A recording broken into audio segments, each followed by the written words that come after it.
Hello friends, I hope I am audible to you। तो शुरू करते हैं मार्केट अपडेट्स बाय स्टॉक्स बाजीगर।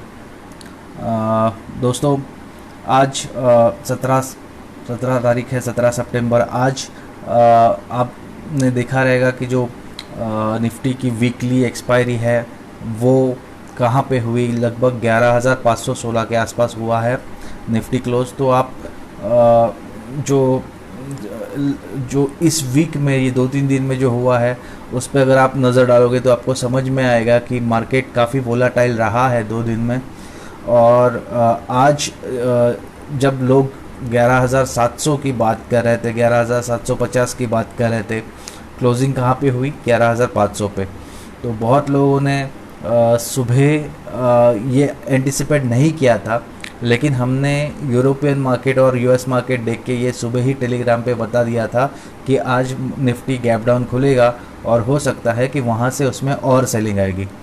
Fade ने बोला था कि जो इंटरेस्ट रेट है वो और 3 साल तक ऐसे ही रहेंगे, और ये एक मेजर रीज़न है जिसके वजह से इकोनॉमी में रिसेशन प्रेडिक्ट किया जा रहा है यूएसए में, और उसके वजह से वहाँ पे बिकवाली हुई। उसके बाद देखेंगे तो यूरोप में भी बिकवाली के संकेत थे, एशियन मार्केट में एक मिले जुले से संकेत थे। इसलिए लास्ट और जो SGX निफ्टी का इम्पोर्टेंट इंडिकेटर होता है, जिससे हमको क्यू मिलता है निफ्टी के लिए, वो भी इंडेक्स आज नीचे जा रहा था। तो इसलिए निफ्टी में बिकवाली की ही सलाह थी। प्री ओपनिंग में हमको लगा था कि रिलायंस कुछ कमाल दिखा देगा, क्योंकि CLSA ने उसका टारगेट जो है वो बढ़ा दिया है। उसके हिसाब से अगर अमेज़ॉन और रिलायंस रिटेल साथ में अगर फ्यूचर में अगर आ जाते हैं तो 46% ऑफ ओवरऑल मार्केट वो लोग कैप्चर कर लेंगे। एंड रिलायंस रिटेल के वजह से उनका जो अब टारगेट है रिलायंस में वो 3060 का है, क्योंकि उनके हिसाब से जो री रेटिंग है वो ज़रूरी है स्टॉक की। तो मैं समझता हूँ कि CLSA के बाद और भी बहुत सारे जो रेटिंग एजेंसीज़ है वो रिलायंस की रेटिंग बढ़ाएंगे। हमको आज लग रहा था कि कहीं ना कहीं पे रिलायंस नीचे से मार्केट को एक सपोर्ट देगा और निफ्टी को फिर से ऊपर लेके आएगा, लेकिन एंड तक वो हुआ नहीं। और आज निफ्टी के लिए कोई भी मसीहा नहीं बन सका। तो निफ्टी खुला तो था लगभग 11,340 के आसपास। उसने हाई लगाया 11,587 पे, और वहाँ जो आज का लो था वो 11,498 पे है। दोस्तों मैंने टेलीग्राम का चैनल अगर आपने मेरा देखा रहेगा तो आपको याद रहेगा कि बैंक निफ्टी में वीकनेस रहेगा, ये मैंने आज प्रेडिक्ट किया था। और मैंने 2 शॉर्ट कॉल दिए थे, एक्सिस बैंक और इंडसइंड बैंक में। तो उसके अलावा मेरे जो बाय कॉल्स थे वो भी मैंने 10:30 तक मैंने सारे के सारे उसमें प्रॉफिट बुक करके मैंने एग्ज़िट कर चुका था, और सिर्फ वेट कर रहा था कि नीचे जब मार्केट गिरेगा तो वहाँ पे कोई बाउंस बैक की संभावना मिलती है या नहीं। खैर मैंने GMM फॉडलर में मैंने आज पोजीशन लिया है, और 5,800 के टारगेट के हिसाब से मैंने उसको 5,300 पे ख़रीदा है। और दूसरा मैंने हिंडाल को आज बाय किया है 177 पे, क्योंकि हिंडाल को काफ़ी अच्छा चल रहा था, और 188 का उसमें मुझे टारगेट दिख रहा है। और अगर उसको थोड़ा लंबा नज़रिया से अगर मैं रखूं तो उसको 210-220 के टारगेट भी यहाँ पे मिल सकते हैं। तो 154 का उस पर एक शॉर्ट टर्म का एक ये रहेगा, स्टॉप लॉस रहेगा। तो वीकली चार्ट पे मुझे थोड़ा हिंडाल्को में इंटरेस्ट नज़र आया, इसलिए मैंने हिंडाल्को ले लिया। तो इस तरीके से आज थोड़ी बहुत मैंने बाइंग भी की है, लेकिन जो ट्रेड्स लिए थे सुबह उसमें मुझे अच्छा प्रॉफिट मिला है। दीपक नाइट्राइट का मैंने सुबह सुबह कॉल दिया था मेरे टेलीग्राम ग्रुप पे, क्योंकि दीपक नाइट्राइट पे एक न्यूज़ भी थी, और ये जो मैंने पिछले कुछ दिन पहले एक 10 ग्रोथ स्टॉक्स का एक लिस्ट दिया था, उसमें ये दीपक नाइट्राइट है। तो जो बहुत सारे स्मॉल केसेस है उसका जो कॉमन पार्ट था वो दीपक नाइट्राइट था, इसलिए मैं ऑब्वियसली जैसे मुझे दीपक नाइट्रेट में आज मौका मिला तो उसमें मैंने पैसा बना लिया। 872 तक स्टॉक चला गया था, मैंने अराउंड 868 के आसपास उस पर प्रॉफिट बुक कर लिया। उसके बाद आप देखोगे तो मार्केट के साथ वो भी बहुत नीचे चला गया, वो बात अलग है। दूसरे भी कुछ स्टॉक्स मैंने आज सजेस्ट किए थे, जिसमें चंबल फर्टिलाइज़र था, ग्रासिम था। ये ऐसे स्टॉक्स थे जिनके प्रमोटर ने उनके शेयर्स बायबैक किए थे। तो जब भी ऐसा कोई न्यूज़ आता है तो वो शेयर्स चलते हैं। जो कल ब्रिटानिया चला था और उसको कैचअप रैली HUL में दिख रही थी, तो मुझे ऐसे लग रहा था कि आज HUL चलेगा, लेकिन HUL ने इतना कमाल नहीं दिखाया। थोड़ा सा ऊपर जाके फिर वो भी करेक्ट हुआ। डाबर में भी थोड़ी बहुत हलचल थी, लेकिन आज FMCG स्टॉक्स से ज़्यादा जो आज चले हैं वो टी एंड कॉफ़ी के स्टॉक चले हैं। तो उसके पीछे आपको पता है रीज़न क्या है। CNBC आवाज़ सुबह सुबह स्टॉक 2020 में उन्होंने बहुत सारे कॉल्स दिए थे, तो मैंने उसमें का एक भी कॉल नहीं लिया, क्योंकि मुझे जो पसंद है कंपनी वो टाटा ग्लोबल बेवरेजेस है, जो अब टाटा कंज्यूमर प्रोडक्ट्स बन गई है, और मैंने आज उसमें कॉल लिया था, तो उसमें मैंने पैसा बना लिया। ज़्यादा पैसा नहीं बना है, सिर्फ 2% का मुझे उसमें गेन हुआ है। तो दीपक नाइट्राइट एंड टाटा प्रोडक्ट्स, ये 2 स्टॉक्स में मैंने आज कमाया। शॉर्ट साइड के मैंने कोई कॉल लिए नहीं, तब जबकि शॉर्ट कॉल में मुझे काफ़ी यहाँ पे अपॉर्चुनिटीज़ दिख रही थी, लेकिन खैर मुझे एक बाउंस बैक की उम्मीद थी, इसलिए शायद मैंने वो रिस्क नहीं ली। आज के जो गेनर्स है वो डॉक्टर रेड्डी है। पिछले कुछ दिनों से लगभग आप देखोगे 4400 से ये स्टॉक चल के 4823 पर आ चुका है। HCL टेक्नोलॉजी 807 पे पहुंच चुका है, 700 के नीचे 694 रुपये मैंने इस पर कॉल दिया था। जी एंटरटेनमेंट जो कल ही मेरे ख्याल से 205 पे था, आज देखो 220 पे क्लोज हुआ है। इन्फोसिस कमाल करते जा रहा है, 1011 पे क्लोज हुआ है। और मारुति 7000 के ऊपर पे मैंने एक ट्वीट किया था। मेरा ऑब्जर्वेशन मैंने बताया था कि मैं विरार में रहता हूँ, जो मुंबई से काफ़ी दूर है, 65 किलोमीटर्स पे है, तो हम लोकल ट्रेन पे कम्प्लीटली डिपेंड करते हैं। यहाँ पे अब क्या हो रहा है कि यहाँ से अगर मुंबई जाना है तो लगभग बोरीवली जाने तक के लिए भी ओला कैब 850 रुपीज़ चार्ज कर रहा है, विच इज़ वेरी एक्सपेंसिव। तो एक ट्रेंड मुझे नज़र आ रहा है कि जो मिडिल क्लास सैलरीड लोग हैं वो अब मोटर ट्रेनिंग स्कूल ज्वाइन कर रहे हैं। तो इसका मतलब ये है कि वो लोग आगे चल के कार्स बाय करेंगे, और ये जो कार्स मोस्टली बाय करेंगे वो उनका बजट कार सेगमेंट में होगा, और बजट कार में आल्टो मेरे ख्याल से अच्छा कार कोई है नहीं।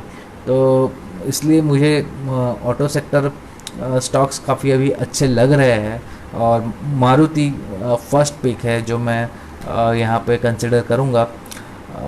आयशर मोटर काफ़ी करेक्ट हुआ है, तो आयशर मोटर में भी अब बॉटम फिशिंग की जाती है, की जा सकती है।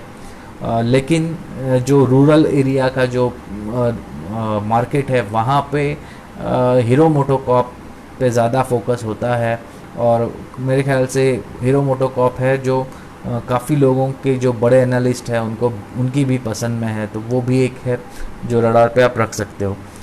हिंडाल्को आज का सबसे बड़ा लूज़र था, 4.5% के आसपास वो बंद हुआ है 175 पे। मैंने उसमें बॉटम फिशिंग की है थोड़ी सी, आज मैंने पहले ही डिस्क्लोजर दे दिया। टाटा मोटर्स कम से कम 2.5% नीचे क्लोज हुआ है। टाटा स्टील भी आज लूज़र्स में था हिंडाल्को के साथ साथ। श्रीराम सीमेंट है जो 2.30% नीचे क्लोज हुआ है। बजाज फिनसर्व 6011 पे क्लोज हुआ है। इंफ्राटेल 196 पे। तो इंफ्राटेल में कल भी बिकवाली थी, आज भी बिकवाली थी। तो ये कुछ आज के लूज़र्स रहे। आज का जो इम्पोर्टेंट ये था वो बैंक निफ्टी था, इंडाइसेस। तो हम लोग एक बार बैंक निफ्टी में भी देख लेते हैं क्या हुआ। बैंक निफ्टी दोस्तों 22,320 पे क्लोज हुआ है, लेकिन इसमें आप देखोगे तो काफ़ी ज़्यादा वोलेटिलिटी थी। ओपन हुआ 22,352 पे, उसके बाद उसका जो हाई लगा है वो 22,504 पे है, और जैसे ही 22,500 उसने टच किया तो वहाँ पे रेजिस्टेंस था सेलिंग शुरू हो गई और सेलिंग होने के बाद स्टॉक नीचे आया, फिर से ऊपर गया, फिर से नीचे आया। तो 2 बार उसने आज डबल टॉप फॉर्मेशन किया है। ऊपर का सपोर्ट पे 2 बार, रेजिस्टेंस पे 2 बार, और बाद में नीचे का एक सपोर्ट पे 2 बार। तो इस तरीके से वो डबल टॉप 2 बार बना के नीचे आया और लगभग जो लो लगाया है 22,267 का लगाया है। तो बैंक निफ्टी था जो आज काफ़ी वीक था। कल का जो उसका जो रैली था वो आखिरी आधे 1 घंटे में आया था, उसके पहले दिन भर वो वीक ही था। तो मैं समझता हूँ कि जो कल की जो रैली थी वो फिजल आउट हो चुकी है। तो वो जो 22,050 से लेके 22,500 का जो रेंज है, उस रेंज में ये इंडेक्स अब तक फंसा हुआ है। इसमें जो मोस्ट एक्टिव स्टॉक्स थे उसमें आप देखोगे तो निफ्टी बैंक में गेनर्स एंड लूज़र पे भी एक नज़र डालते हैं। Bank of Baroda, ICICI bank, federal bank, Kotak Mahindra bank और SBI, ये सारे के सारे लूज़र्स रहे हैं। तो SBI मैंने जो कॉल दिया था काफ़ी, उसको अभी दिन हो गए, फ्राइडे या थर्सडे को मैंने कॉल दिया था, 207 पे था, तब मैंने बोला था इसको सेल करो। आप देखोगे तो अभी भी वो 195 पे है। तो अच्छा खासा इसमें अगर आपने ऑप्शंस में भी सेलिंग किया होता तो आपको पैसा मिल जाता। तो गाइज़ ये था आज का मार्केट अपडेट्स। आज मैं जो भी हैप्पीएस्ट माइंड्स IPO के जो भी अलॉटीज़ है, जिनको अलॉटमेंट मिला था, उनको कॉन्ग्रेचुलेट करना चाहूँगा कि उन्होंने काफ़ी बढ़िया पैसा बना लिया है। आज 166 पे जो अलॉट हुआ था शेयर, वो 350 पे NSE पे लिस्ट हुआ और वहाँ से 394 तक वो जाके आया, 370 पे क्लोज हुआ। तो ये जो आज 123% का जो गेन मिला है, काफ़ी ज़बरदस्त गेन है। और मेरे ख्याल से जो भी लकी लोग हैं उन्होंने इसमें आज प्रॉफिट भी बुक किया रहेगा। तो सबको शुभकामनाएं, कॉन्ग्रेचुलेशंस। एंड जो रूट मोबाइल जिनको भी आज लगा है, आई होप कि उनको भी कल 30% का तो मिनिमम उनको लिस्टिंग गेन मिल जाएगा। तो उनको भी एडवांस में ही मैं यहाँ पे शुभकामनाएं दे रहा हूँ। दोस्तों, सितंबर महीने में IPO की बरसात हो रही है, कुछ अच्छे IPOs आ रहे हैं। तो कैम्स IPO पे भी मेरी नज़र है। तो खैर मैंने तो दोनों IPO में सब्सक्राइब तो मैंने किया था, लेकिन मुझे कोई भी IPO लगा नहीं। लेकिन जिनको IPOs लगे हैं, जिनको मुनाफा हुआ है, उनके लिए मैं खुश हूँ। मेरा जो टेलीग्राम चैनल है, अगर आप उसके मेंबर हो, आपने उसको ज्वाइन किया है, तो आपको वहाँ पे समझ में आएगा कि मैं बहुत ही ज़्यादा फोकस रहता हूँ कि कैसे सही एडवाइस दूँ, कैसे मैं ये देखूँ कि लोगों का ज़्यादा से ज़्यादा पैसा बने और नुकसान बिल्कुल ना हो। इसलिए मैं बहुत क्वालिटी स्टॉक्स ही वहाँ पे सजेस्ट करता हूँ। अगर आपने मेरे टेलीग्राम चैनल को ज्वाइन नहीं किया है तो आप स्टॉक्स बाजी का ढूंढिए, आपको मिल जाएगा। सिर्फ 100 के आसपास, 100 से ऊपर कुछ लोग हैं उसमें अब तक, और आगे चल के आप देखोगे तो उसमें ये जो नंबर है वो बढ़ते जाएगा। जाने से पहले एक डिस्क्लेमर ज़रूर देना चाहूँगा कि मैं सेबी रजिस्टर्ड एडवाइज़र नहीं हूँ। मैं NSE का सर्टिफाइड इन्वेस्टमेंट एनालिसिस प्रोफेशनल हूँ और NSE का सर्टिफाइड मार्केटिंग प्रोफेशनल लेवल 4 हूँ। जो भी मैं स्टॉक्स डिस्कशन करता हूँ वो प्योरली एजुकेशनल पर्पज़ के लिए होता है, और आपका जो भी लॉस है या प्रॉफिट है उसका मैं भागीदार नहीं हूँ। अगर आपको मेरे कुछ स्टॉक्स आइडिया पसंद आई है तो उस पर आपको काम करने से पहले आपके फाइनेंशियल एडवाइज़र से एक ज़रूर राय लेनी चाहिए। So guys, thank you very much, good night, bye.